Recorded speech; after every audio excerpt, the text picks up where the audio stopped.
এই যে একটা টোটোর কথা,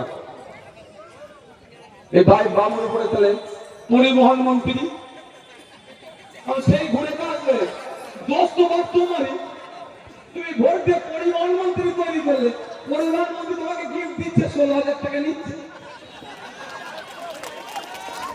বুঝতে পারছো? বোঝার চেষ্টা করো, এটা পরিবহন মন্ত্রীর দপ্তর বিষয়।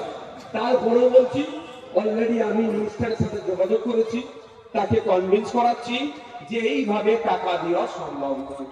এরা হয়তো একজন টোটোটা কিনে অন্যদিন 400 টাকা রোজে নিয়ে আসে, তার রোজটাও 400 টাকা হয়তো ওঠে না, অসুবিধা হয়, তা এটা কমাতে হবে। তবে আমি একটা কথা বলবো, আপনি যখন রাস্তাতে গাড়িটা বার করেছেন, আপনাকে বাবু কিছু কিন্তু ট্যাক্স দিতেই হবে। আমি সরকার কালকে আমরাও চালাতে পারি, সরকার চলবে কোথায়? আপনি ট্যাক্স দিলে ট্যাক্স আপনাকে কিছু দিতে হবে, কিন্তু যেভাবে চাপিয়ে দেওয়া হচ্ছে এটা আমি মেনে নিতে পারি না। তা এটার জন্যই তো পলিসি তৈরি করা দরকার।